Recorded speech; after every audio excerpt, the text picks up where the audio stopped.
학생 여러분, 오늘은 초코파이 중에 특히 오리온의 초코파이의 정에 대해서 오늘 공부하도록 하겠습니다. 오늘 배울 철학자가 휴메인데요. 휴메 철학을 한마디로 따진다면 초코파이. 이번에 중간고사 서술형 문제 초코파이에 관련된 사상가를 고르시오 하면은 여러분들 휴메를 고르면 되겠습니다. 초코파이 광고에 가장 유명한 게 정이잖아요. 정. 그래서 이 휴메 철학을 우리는 흔히 감정의 철학이다, 정의 철학이다. 바로 무슨 철학이다? 초코파이의 철학이다. 이렇게 이해하면 되겠습니다. 자, 그 세부 내용을 한번 들어가 보도록 할까요? 우리가 그동안 좀 많이 배웠네요. 데카르트, 스피노자, 베이컨, 홉스, 오늘 마지막 휴메까지. 근대 이성주의자, 나는 생각한다고로 존재한다, 팔짱 끼고 세상을 내려다보는 다락방의 철학자, 이성주의자, 밖에 나가서 관찰과 실험을 했던 사람, 인간의 이기적인 어떤 그런 본성에 근거해서 사회계약서를 주장했던 홉스, 그 다음 오늘 마지막 이성이 아닌 인간을 도덕적으로 움직이는 것은 냉철한 이성이 아닌 필링이다, 정이다, 감정이다. 자, 그 내용 들어가 보도록 하겠습니다. 자, 휴메입니다. 얼굴이 초코파이네요. 이렇게 얘기하는 것도 좀 이거 갖다 좀 비유하는 게 조금 이건 죄송한 말이고요. 그냥 휴메는 감정의 철학자, 초코파이를 참 좋아하시던 분이었다. 자, 이분이 바로 실제 휴메의 모습이 되겠습니다. 도덕성은 판단되기보다는 느껴진다. 이성적인 측면이죠. 판단은, 도덕성이라는 것은 이성의 영역이 아니라 필링, 내 감정으로 느껴지는 영역이다. 그럼 이성은 뭘까? 감정의 노예일 뿐이다. 그럼 나를 도덕적 행동으로 이끄는 것은 뭐다? 주인은 정념이다. 정념은 감정에 기인한 어떤 생각들, 그러니까 감정으로부터 모든 것들이 나온다는 거죠. 자, 도덕 감정론이라고 특히 우리가 흔히 부르고요. 감정을 강조한다고 해서 주정주의라고 부릅니다. 옛날에 그 소크라테스 같은 사람들은 알라, 지식을 강조했잖아요. 그 친구들은 주지주의라고 부르고 휴메는 주정주의라고 부릅니다. 그럼 우리에게 있어서 도덕적 행동을 일으키는 건 뭐냐? 쾌감과 불쾌감을 느끼는 인간, 그리고 그 감정을 공유하는 인간. 우리가 우리를 유쾌하는 것들을 보게 되면 어떡합니까? 저 사람의 어떤 기쁨이라든가 아름다운 미덕이라든가 도덕적 행동이라든가 그런 걸 보면 우리가 어때요? 참 그 유쾌감이, 우리가 흔히 공감할 수 있는 그런 어떤 유쾌감이 느껴지잖아요. 이것이 이제 도덕적인 선이라는 거고요. 가끔은 어떤 행동을 보게 되면 특히 뉴스에서 많이 나오죠. 정말 어떻게 저런 행동을 한 거야? 정말. 그럼 이 감정을 다수가 공유합니다. 그 TV 프로그램에 그걸 보면서 많은 사람들이 다 불쾌감을 느낀다면 그것은 도덕적으로 옳지 않다는 그런 판단을 할 수가 있겠죠. 그래서 어떻게 보면 우리의 도덕적인 악은 결국에는 우리의 유쾌감과 불쾌감이라고 하는 그 감정에 기인하고 있다. 단 여기서 중요한 것은 유쾌감과 불쾌감이 단순히 나 하나만의 감정을 넘어서 서로가 공유할 때 이것이 도덕적인 선으로 우리는 특징 지을 수 있다. 하나하나 지금 한번 보도록 하겠습니다. 참 선생님이 이거를 실제로 그 미술관에 가서 유럽에서 봤습니다. 이 그림을 제가 상당히 많이 좀 수업 때도 활용하고 이 그림을 처음으로 접했던 순간, 이야, 정말 그 당시 시대가 이럴 수 있겠구나, 이렇게 얘기했거든요. 자, 르네상스 초기에 광기라고 하는 증상이 있었습니다. 이성이 지배하는 시기, 모든 사람들은 다 이성적 판단에 따라서 냉철하고 이성적으로 다 똑같은 행동을 해야 되는데 그 중에 특히 가끔 한두 사람이 이상한 행동을 해. 너 왜 그래? 너 왜 그래? 우리는 흔히 광기, 광우를 우리의 전문 용어로 뭐라고 합니까? 미쳤냐? 왜 너만 그래? 이렇게 얘기하잖아요. 자, 이런 광우, 광기, 다른 사람들과 다르게 행동하는, 냉철한 이성으로 행동하지 않고 감정에 치우쳐 행동하는 그런 사람, 뇌 속에 어리석음의 돌이 비롯되었다라고 하는, 돌에서 비롯되었다는 관념이 널리 퍼졌습니다. 이상한 말을 한다든가 이상한 행동을 한다든가 이상한 감정을 한다든가, 그렇죠? 이 사람들은 다 미친놈, 돌머리, 돌대가리, 미친놈 이렇게 지칭하고요. 그를 치료해준다는 목적으로 네 머릿속에는 어리석은 돌이 있기 때문에 너의 지금 이성적 판단을 마비시키고 있는 거야. 왜곡시키고 있는 거야. 그래서 우리가 그 돌을 빼줄게. 그럼 너 치료된다? 이렇게 얘기한 겁니다. 그렇죠? 자, 중세인들은 광기를 사탄의 역사로 이해했지만 르네상스 인문주의자들은 광기를 인간의 한 속성으로 봤다. 자, 이 시대가 오기 전 중세 말기의 이 형태, 남들과 다른 어떤 이상한 말, 이상한 행동, 감정에 치우친 어떤 언행들, 이런 것들이 나왔을 때 그 사람들은 다 광기, 광우라고 생각하고요. 중세 말기에 바로 이겁니다.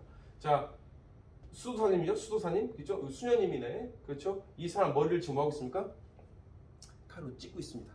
네 머릿속에 어리석은 광기를 만드는 돌이 있기 때문에 우석이라는 돌이 있기 때문에 우리가 그걸 빼주면 넌 정상인이 될 거야 라고 머리를 찢고 거기서 돌을 빼는 장면입니다. 참 충격적이지 않습니까? 이 그림 누가 그렸을까요? 지난번 중세 그림을 선생님 설명하면서 히에로니무스라고 하는 기괴함의 거장이라고 설명 한번 했었죠? 그분이 그린 그림입니다. 히에로니무스. 자, 이 그림에 아주 내가 가장 이 그림에서 놀라운 와 서프라이즈, 이야 대박, 뭐냐면 찢었어요. 이 그림을 자세히 봐야 됩니다. 찢었는데 어리석은 돌이 나오는 게 아니라 여기 보면 하얀 꽃이 올라옵니다. 하얀 꽃. 이 하얀 꽃은 뭘까요? 인간을 미치게 하고 인간을 뭐 광기, 광우라고 불리는 것들이 따져오면 그게 어떤 어리석은 돌이 아니라 하나의 인간의 꽃이 될 수 있다는 얘기예요. 꽃, 나를 나답게 하는, 인간을 인간답게 하는. 난 이 꽃을 뭐라고 해석했냐면 이성이 아닌 인간이기 때문에 가질 수 있는 또 다른 감정적인 측면이 있다는 거죠. 인간에게는. 그리고 이 감정은 인간에게 꽃이 될 수 있다는 거예요. 항상 냉철한 이성으로 탁 굳어지고, 왜냐면 이성적으로 냉철하고 논리적으로 말하면 근거가 뭐야? 하지만 인간 안 그렇잖아요. 인간은 희로애락이 있습니다. 웃고 짜증나고 화내고 열받고 속상하고 질투하고 이런 감정을 가졌기 때문에 인간이고, 어떻게 보면 이런 감정 때문에 인간이 인간답고 아름답다고 할 수 있거든요. 모든 감정을 억눌러, 이성을 억눌러, 이런 사고방식은 데카르트라든가 스피노자의 이성을 절대적인 사고였거든요. 하지만 인간을 봤을 때 이성이 곧 인간다움의 어떤 충분 조건이냐? 그렇지 않다는 거죠. 인간에게는 또 다른 감정적인 부분이 있고요. 이 어리석은 놈만 찢어봤더니 이성이 아니라 꽃이 핍니다. 감정이 꽃입니다. 감정을 가졌을 때 인간은 더 인간다울 수 있다는 거죠. 어라 두 개골을 여니 돌이 아니라 꽃이 비이성적 욕망과 호기심은 모두 광기일까? 아니라는 겁니다. 인간을 인간답게 하는 또 다른 요소로서 감정은 긍정을 해야 된다는 거예요. 이 감정을 강조했던 철학자가 바로 오늘 배울 데이비드 휴me. 데이비드 휴메이 좋아했던 음식은 뭐다? 초코파이. 여러분들 이거 PPL 아닙니다. PPL 아니에요. 자, 그럼 한번 들어가 보도록 할까요? 너 너무 이성적이야. 항상 합리적인 사고를 해야지. 생각 좀 하고 살아라. 생각, 이성, 인간다움. 우리에게 인간의 삶에 있어서 감정은 어떤 의미를 지닐까요? 여러분들 이 영화 알 겁니다. 그렇죠? 예. 이 영화에 보면은 감정들이 있죠. 우리 머릿속에 다양한 감정들이 있는데 그걸 보면은 선생님 잘 기억이 안 나지만은 아주 유쾌하고 긍정적 에너지 넘치는 그럼 우리가 어떤 생각하냐면 인간은 항상 저런 감정이 있을 때 올바른 선의 상태고, 이런 두려움이라든가 뭐 혐오감이라든가 뭐 슬픔이라든가 이런 걸 가지면 나쁜 걸까? 이 영화는 그렇지 않다는 거죠. 조이, 이 친구네. 이 조이만이 아니라 우리 인간에게는 이런 감정 또한 모두가 다 있고, 그 감정 또한 나름대로의 인간다움을 구성하고 있다는 겁니다. 결국에 나중에 이 세드니스인가요? 이 친구가 이제 막 거기서 탈출하고 막 도망가고 막 그러다가 어린 시절에 자기가 막 슬퍼하는 모습을 보면서 아버지인가 어머니가 옆에 와가지고 이 슬픔의 감정을 공감해 주면서 행복했다는 느낌이 있거든요. 내가 슬프다고 해서 슬픈 감정을 억압하는 게 아니라 남들이 긍정적으로 살아, 웃어, 슬퍼, 웃어, 빨리 잊어. 아니죠. 그렇죠? 너 왜 그래? 이성으로 너의 슬픔의 감정을 억누르라고. 그게 인간다운 거야. 항상 기뻐, 조이, 긍정적으로 살아. 그래야 정말 멋진 인간이야. 아닙니다. 인간에게 이러이러한 감정들이 있어요. 슬픔이, 자기가 슬픔의 감정을 표현을 했어요. 아빠 나 힘들어, 엄마 나 힘들어. 그랬더니 아빠 엄마가 와서 공감을 해주거든요. 슬픔이라는 감정, 또 슬픔을 표현하고 이를 슬픔을 공감하는 거, 어쩌면 이게 인간다움의 한 요소라고 선생님 이 영화를 나 나름대로 한번 해석을 해보았습니다. 그래서 인간에게 있어서 휘노에라 뭐 우리가 저기 동양에서 배웠던 휘노에구 에오 욕이라고 하는 7점, 수많은 감정은 뭐 하나 버릴 거 없이 모두가 다 인간다움의 한 요소이다. 자, 한번 보도록 하겠습니다. 이분들이 비가 내리는데 이렇게 빗물을 받아먹는 모습이네요. 쌤, 이거는 그 세계 기자협회에서 찍었던 사진전에서 로이터인가요? 그것을 빼온 사진들입니다. 난민들이 미얀마 북부의 그 한 인근 난민 수용소에서 빗물을 받고 있다. 734명의 그 난민들이 이제 구조를 받고요. 이 사람들이 이제 식량과 물이 부족하다 보니까 비가 내리자 이렇게 다 나와서 빗물을 받아먹는 겁니다. 자, 노래를 들으며 사진을 보면 어떤 생각이 듭니까? 원래는 선생님이 이 앞에 어떤 노래를 하나를 준비했었는데 이렇게 원격이다 보니까 저작권 문제로 선생님이 준비를 못했고요. 이 사진을 보면서 어떤 느낌이 듭니까? feeling. 이성이 먼저 작용합니까? 아니면 가장 먼저 나의 감정이 드러납니까? human, 인간이라면 이 모습은 먼저 감정이 드러나고요. 저들은 얼마나 힘들까? 이 사람들이 갖고 있는 감정이 공유된다고 합니다. 우리가 왜 이런 걸 보면서 화를 내고 인상을 쓰고 그럴까? 저 사람의 감정이 지금 나에게 전달이 되는 거예요. 그러면서 우리가 이걸 뭐라고 불러? 공감이라고 그러죠. 공감이 이루어지면서 우리도 너무 안쓰럽다. 어떡하지? 이런 거죠. 자, 이분 한 여자가 바닥에 인도에서 쓰러져 있네요. 쓰러지고 막 그 슬픔에 오해를 하는 모습인데요. 이쪽에 보면은 팔 하나가 이렇게 있네요. 아마 생명을 잃으신 것 같습니다.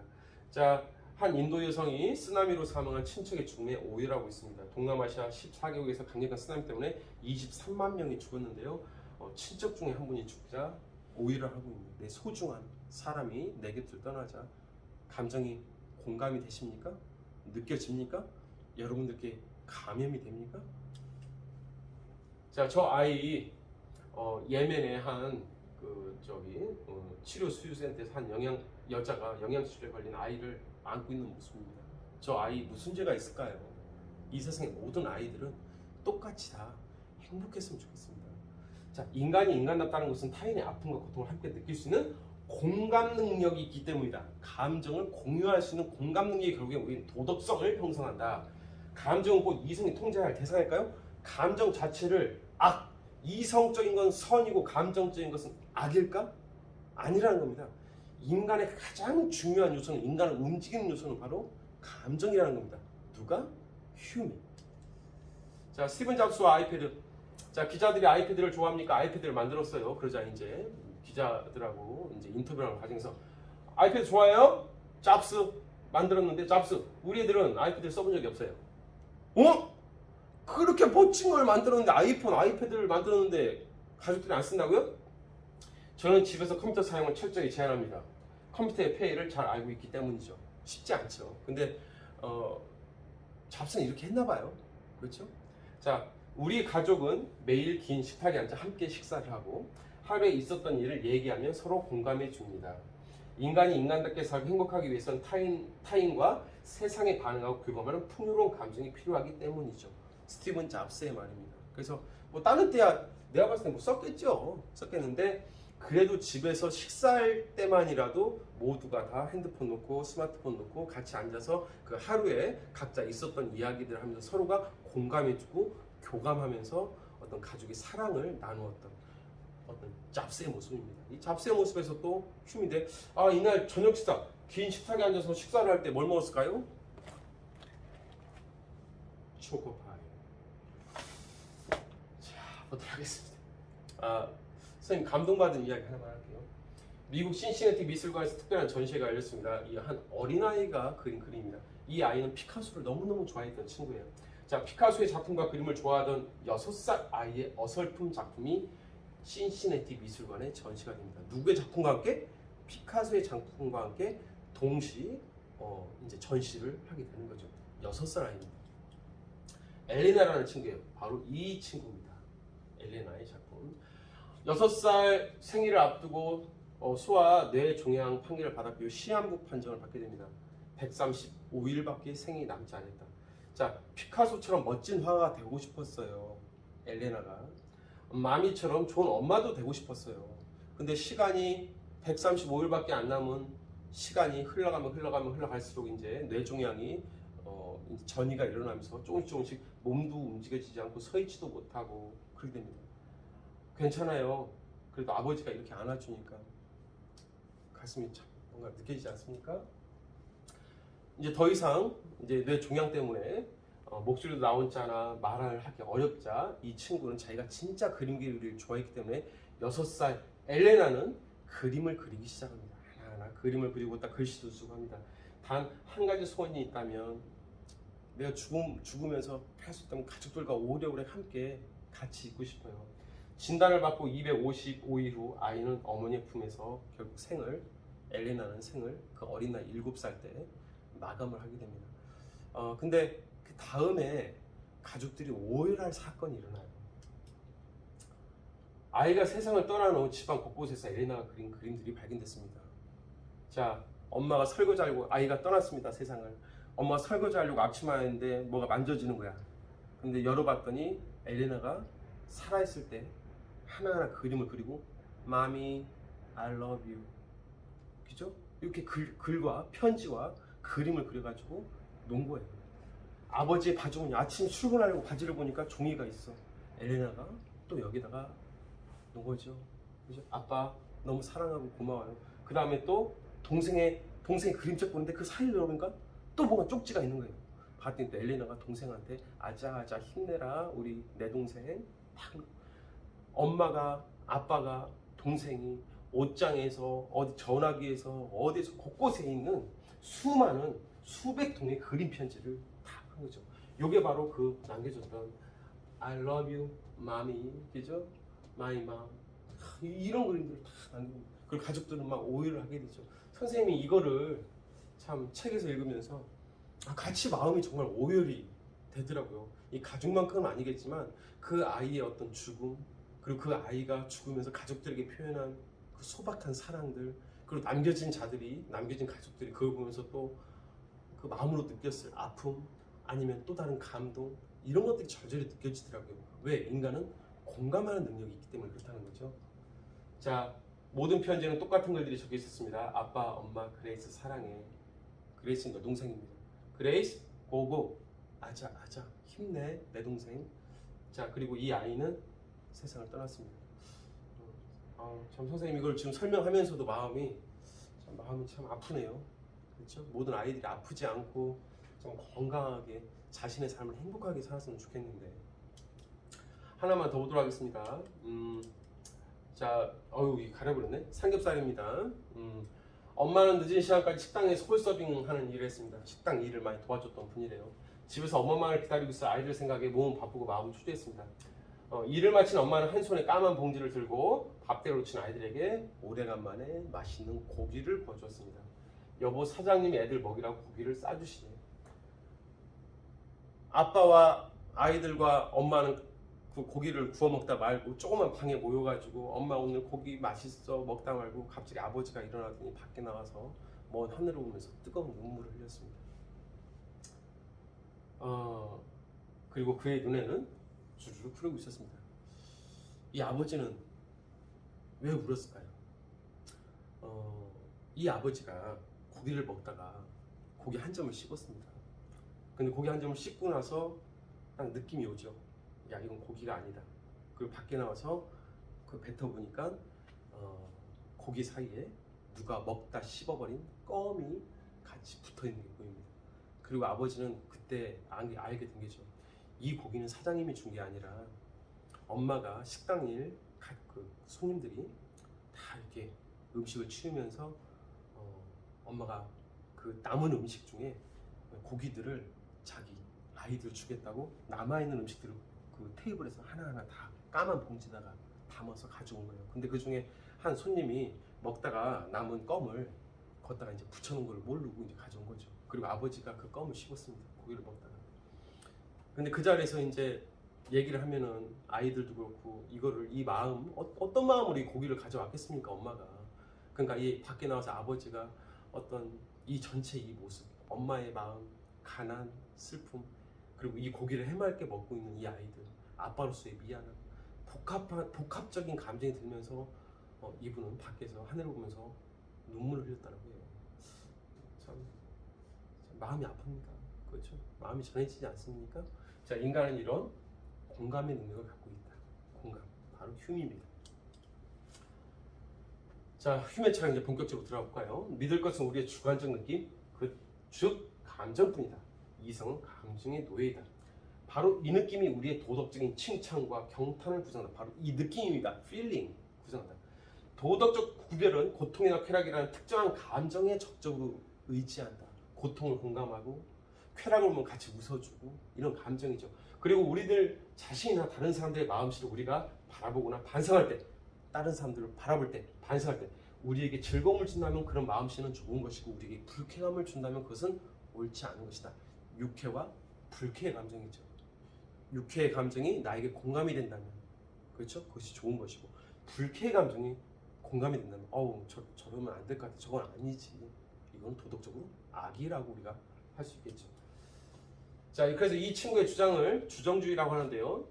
우리에게 유익한 것은 즐겁고 우리의 동의를 얻는다. feeling입니다. 도덕적 판단과 행동에 제일 중요한 것은 바로 감정입니다. 특히 무슨 감정입니까? 지금까지 얘기했듯이 쾌, 불쾌의 감정이 우리의 도덕성을 판단하는 근거가 되겠고요. 특히 이분은 시인과 부인의 감정이라고 이걸 표현했습니다. 말이 어렵겠지만 선생님 쉽게 표현한다면 끄덕끄덕 절레절레 되겠습니다. 별표 끄덕끄덕 절레절레. 끄덕끄덕은 뭘까요? 시인. 그래. 정말 아름다워. 너무 좋아. 진짜 나도 저렇게 살아야 되는데 와 얼마나 행복할까. 끄덕끄덕 시인의 감정을 느낀다면 도덕적인 선이고 절레절레. 저건 아니지. 부인. 그죠? 부인. 저렇게 해서는 안 돼. 저건 아니잖아. 저 어떻게 사람이 저럴 수가 있어. 절레절레. 이런 감정을 느끼면 악입니다. 그래서 유쾌 불쾌의 감정을 휴은 시인과 부인의 감정이라고도 표현을 했다. 시인은 나를 끄덕끄덕이게 만드는 행동, 공감이 이루어지면서 끄덕끄덕하는 행동, 부인의 감정은 저건 아니지 절레절레 행동. 이런 것들이 바로 나의 도덕성을 구성하는 동기다. 됐고요. 그럼 이성은 뭘까? 이성은 선악을 인식하고 확인하는 보조적인 역할만 함. 따라서 도덕적 가치는 객관적으로 실제하지 않고 개인이 느끼는 주관적 느낌이다. 따라서 모두가 다 이성적으로 공유할 수 있는 완벽한 선이라는 것은 존재하지 않는다. 그때 상황마다 우리가 느끼는 필링이 결국엔 도덕적 선악을 결정하기 때문에 모든 사람들이 다 옳다라고 절대적인 원칙이라고 하는 도덕적 선은 존재하지 않는다. 그죠? 어떤 상황에서는 어떤 폭력에 대해서 저러면 안 되지 막 그러다가 어떤 상황에서 우리가 폭력적인 어떤 그런 모습을 보다가도 맞아 저건 그럴 수 있잖아요. 그런 가능성이 있거든요. 그 상황을 봤을 때. 그렇죠?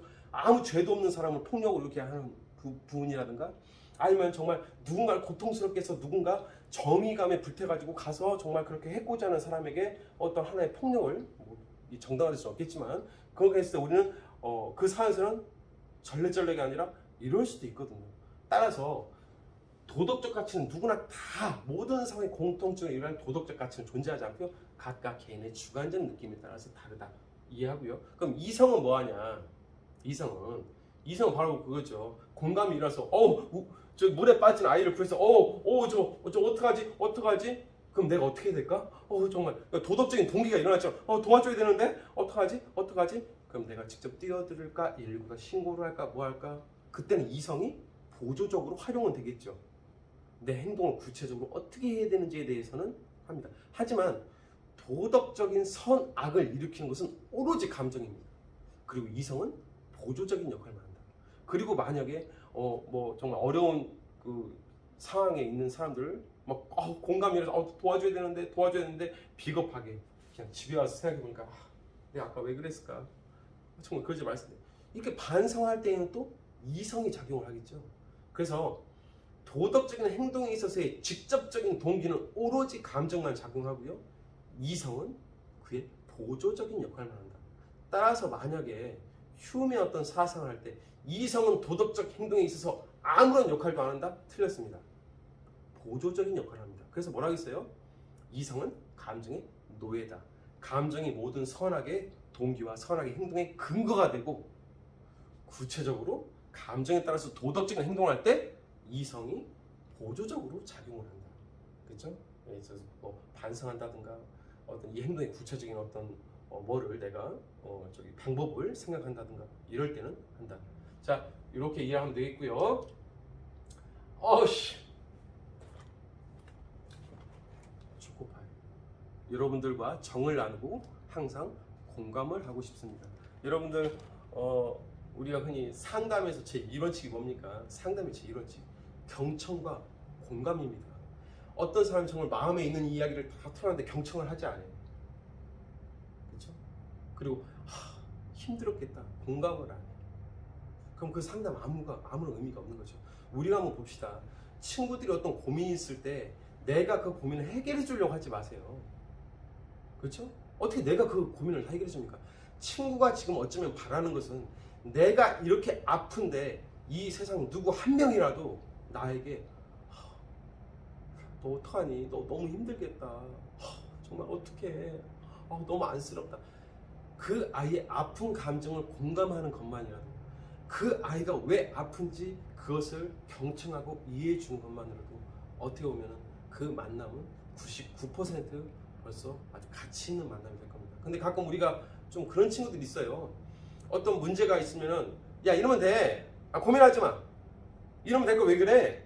쉽잖아 이거는. 어떻게 보면 그 친구는 다시는 그 친구에게 입을 열지 않을 수도 있습니다. 어떻게 보면 우리가 대화를 할 때 해답을 구한다기보다는 내가 갖고 있는 생각, 내가 갖고 있는 감정, 내가 갖고 있는 많은 것들을 이 친구가 공감해 주길 바라면서 우리는 얘기를 하고 있거든요. 그렇죠? 자, 나는 초코파이입니다. 공감해 주시고요. 마음이 아파하는 친구가 있다면 호주머니에서 초코파이를 빼서 주세요. 정입니다. 친구야, 배고프지? 얼마나 아플까? 도덕적인 선은 개인이 아닌 사회적으로 인정받아야 하며, 이것이 곧 나와 너가 함께 공유하는 공감이고 보편적인 감정이다. 자, feeling, 감정이 중요하다고 지금까지 계속 얘기했죠? 근데 중요한 것은 계속 좀 반복하는 게 뭡니까? 나 혼자서 짜증나! 뭐해? 이렇다고 해서 도덕적으로 선하다고 할 수 없잖아요. 왜? 사람마다 감정이 다 다르기 때문에. 그래서 다수가 공유하는 감정이 공감될 때, 어떤 슬픈 그 상황을 보고 많은 사람들이 함께 공감이라는 걸 느낄 때, 이것을 우리는 도덕적 선이라고 합니다. 그래서 휴메의 오늘 마지막 포인트는 바로 뭐냐면, 개인의 감정은 반드시 개개인들의 감정들이 공감이 이루어져야 됩니다. 나 혼자만의 감정이 아니라 공감이 이루어져야 돼요. 그래서 휴은 그걸 뭐라고 했냐면 사회적 감정이라고도 합니다. 또 다른 말로 보편적인 감정이라고 합니다. 따라서 나만의 감정은 어떻게 보면은 이게 편협한 감정일 수도 있잖아요. 그렇잖아요. 이 감정이라는 게 어떻게 보면은 가끔은 화내지 말아야 할 때만 화내고 막 그럴 때도 있잖아요. 그래서 어떤 상황에서 많은 사람들이 공유하는 감정, 공감이 이루어진 감정, 개인적 감정이 하나하나 모여서 사회적 감정으로 공유될 때, 보편적 감정으로 공유될 때 우리는 그것을 선이라고 합니다. 자, 공감이죠. 감정 공유가 필요하다. 이거 보세요. 괜찮아, 그죠? 괜찮아, 아프지, 그죠? 토닥토닥 괜찮아. 도덕적 선은 개인이 아닌 사회적 감정으로 인정받아야 된다. 방금 전에 얘기했죠. 공감이 다수가 함께 일어났을 때 우리는 되고요. 누구나 타인의 행복과 불행을 느끼는 공감 능력이 다 있습니다. 각자 다른 개인적 감정을 신뢰할 수 없으며 개개인의 감정이 서로 공유가 일어날 때, 다수가 함께 그 감정을 공유할 때 사회적 감정만이 신뢰할 수 있다. 사회적 감정은 대표적인 게 뭘까요? 이타심, 동정심, 심퍼시, 그렇죠? 이런 감정들이죠.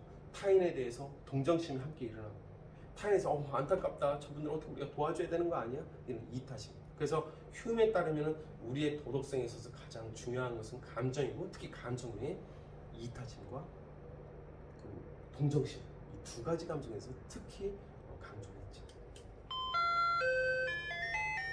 자, 이타심과 동정심을 가진 인간입니다. 가치 있는 것은 무엇이든 유용한 것이거나 사람들에게 호감을 주는 성질을 갖게 한다. 논의의 여지가 없는 유일한 감정은 타인에 대한 배려, 즉 이타심과 동정심이다. 이타심은 인류에게 크게 도움이 되고 유용한 결과를 가져오는 사회적 선을 산출한다. 따라서 사람과 사람 사이에서 공유되는 이타심과 그 다음에 그 상황을 바라보는 동정심, 이것이 바로 인류에게도 이 사회에게도 모두가 이득이 되는 도덕적 선이라고 판단할 수 있다. 됐죠? 자, 혼자만 즐거운 원점이요. 이 많은 사람들이 각각의 많은 사람들이 공감, 그렇죠? 사회적 감정이 공유돼야 된다. 자, 이후 이 휴메 사상은 뭐에 영향을 미치게 될까요? 다수의 어떤 감정들이 공유가 일어나야 돼. 끄덕끄덕, 절레절레, 끄덕끄덕, 그죠? 그래, 그죠? 이런 감정들 같이 공유가 일어나서 모든 사람들이 이 감정을 공유한다면 사회적으로 이득이 된다. 선생님, 사회적으로 이득이 된다? 다수가 유쾌한 감정, 이타적인 감정, 그 다음에 동정심, 이걸 공유함으로 인해서 또 그걸 실천도 하고 그렇다면 사회 전체에게도 이득이다. 누굴까요? 벤담과 밀의 공리주의, 최대 다수의 최대 행복이라고 하는 그 사상에 직접적인 영향을 주는 게 바로 이 휴메 사상입니다. 개인적인 감정이 아니라 이 감정들이 공유되어야 한다. 휴메 사상, 사회적 감정, 보편적 감정, 그렇죠? 이런 것들은 바로 공리주의에 직접 영향을 주게 됩니다. 자, 마지막으로 이제 휴메 도덕 감정론은 끝났습니다. 그리고 이제 마지막 하나만 더 추가하도록 할게요. 요거는 좀 중요한데, 휴메 또한 철저한 경험주의자입니다. 내가 직접 그 상황을 경험하고 내가 직접 그 사람을 보고 그랬을 때 그때 우리가 도덕적 선악에 대한 감정이 일어나잖아요. 그렇죠? 그러니까 경험이 중요합니다. 그래서 이 친구는 뭐라고 하냐면, 우리가 기존에 알고 있던 절대적 지식에 대해서 한번 좀 의심을 하는 거죠. 뭐 데카르트의 그것과도 유사할 수 있겠지만, 이 친구는 뭐냐면 이 세상에 완벽한 절대적인 지식은 없다라고 합니다. 없다. 내가 직접 보기 전까지는, 직접 경험하기 전까지는 완벽한 지식은 없어. 자, 경험에서 얻은 것을 기록하지 않은 책은 다 불사하라고 그래라. 내가 아직 경험해서 알지 못한 것들은 다 불사하라고 그래. 그 과거에 대한 이야기. 대표적인 게 뭘까요? 해입니다. 해가 수백만 년 동안 동쪽에서 떴어요. 동쪽에서 떴다. 그럼 내일 해가 동쪽에서 뜬다는 것은 진리일까요? 진리가 아닐까요? 휴먼 철저한 경험주의자라고 했죠. 내가 직접 그것을 경험해야 됩니다. 내일의 해는 아직 경험하지 않았어요. 그럼 내일 아침에 일어나 봐야 내일 해가 동쪽에서 뜨는지 서쪽에서 뜨는지 경험을 해봐야 그걸 알 수 있다는 거죠. 그러면 해는 동쪽에서 뜬다는 이 팩트는 뭐에 근거할까? 100만 년 동안 계속 그동안 반복해서 그런 일이 일어났으니까 우리는 내일 또 이런 일이 일어나겠지라고 추측만 할 뿐이지, 내일 지구의 해가 서쪽에서 뜰 수도 있잖아요. 그렇지 않습니까? 자, 휴먼은 경험하기 전까지의 모든 지식은 다 절대적 진리라고 판단하면 안 된다고 합니다. 자, 당신이 믿는 모든 법칙은, 우리가 지구가 뭐 어디에서 뜬다, 뭐 만유인의 법칙이다, 뭐 이런 다양한 법칙은 모두가 다 과거부터 반복된 습관일 뿐이야. 그냥 모든 것의 원인과 결과가 있다는 인과론은 습관에 의해서 성립된 개연성에 불과한다. 해가 동쪽에서 떴어, 해가 동쪽에서 떴어, 해가 동쪽에서 떴어. 그렇다고 내일 해가 동쪽에서 뜰지는 몰라. 하나의 개연성에 불과해. 절대적 진리를 추구하는 합리론에 충격을 주게 됩니다. 이 주장이. 그렇죠? 왜? 휴먼 철저한 경험주의자. 또 하나 도덕 감정론자. 내가 직접 경험해야 확실한 진리를 내가 인정할 수 있다. 그렇죠? 내가 직접 그 상황에서 경험을 해야 그 필링이 일어날 수 있다. 어쩌면 경험론이라는 게 모든 것들이 다 이렇게 연장선상을 같이 하고 있습니다. 그래서 이것을 우리는 회의주의라고 합니다. 그렇죠? 절대적 진리는 없다. 근데 데카르트는 좀 다르죠? 데카르트는 뭐라고 했습니까? 이 세상 모든 것들을 방법적 회의였었죠? 방법적 회의. 의심하라. 뭘 찾기 위해서? 절대적 진리를 찾기 위해서. 그리고 절대적 진리를 찾았잖아요. 나는 생각한다. 그로 존재한다라고는 절대적 진리는 분명히 있다. 휴먼. 절대적 진리 자체에 대해서 회의를 하는 겁니다. 없어. 그런 거. 없어. 내가 경험해 봐야만, 그래야만 우리가 그것이 맞는지 안 맞는지 확인이 가능한 거예요. 그렇죠? 자, 이렇게 이해를 하면 되겠습니다. 자, 오늘 이제 칸트와 공리주의를 제외하고 모든 사상을 다 우리가 정리했고요. 베이컨 지식의 힘이다. 쭉 영국 경험론 기억나죠? 그리고 4대 우상 종족 동물 시장 이렇게 했었고요. 홉스 의미무시하라. 자연 상태에서 인간은 이기적 인간이다. 만인에 대한 만인의 주장들이 만만투. 그래서 사회계약을 맺고 강력한 군주가 약속 지켜 빡 했던 거. 단 절대 군주가 약속 지켜 이렇게 하지만 단 각각 개개인들의 자기 보존권만큼 못 건드립니다. 했고요. 휴 바로 이 느낌. 초코파이. 도덕 감정론, 공감. 또 하나, 내가 경험하기 전까지 모든 것들은 다 확실한 진리라고 볼 수 없다. 회의주의. 되겠습니다. 자, 경험자는 이성을 통한 합리적 추론보다 관찰과 실험을 중요했고요. 특히 개개인의 경험을 강조했다. 자, 여러분들 지금 몇 시간 동안 우리가 철학자들 한 5명을 배웠습니다. 근대 경험론과 합리주의. 데카르트, 스피노자 이성주의, 그 다음에 베이컨, 그 다음에 홉스, 휴 경험론자를 배웠습니다. 이제 우리가 근대에서 다룬 학자들은 거의 다 끝났고요. 마지막 이성주의를 마지막으로 정리하는 임마누엘 칸트, 경험주의를 마지막으로 정리하는 공리주의 두 개를 남겨놓고 있습니다. 이 두 개는 여러분들 학교에 오면은 수업을 진행하도록 하겠습니다. 오늘도 여러분들 고생 많으셨고요. 휴 수고하셨습니다.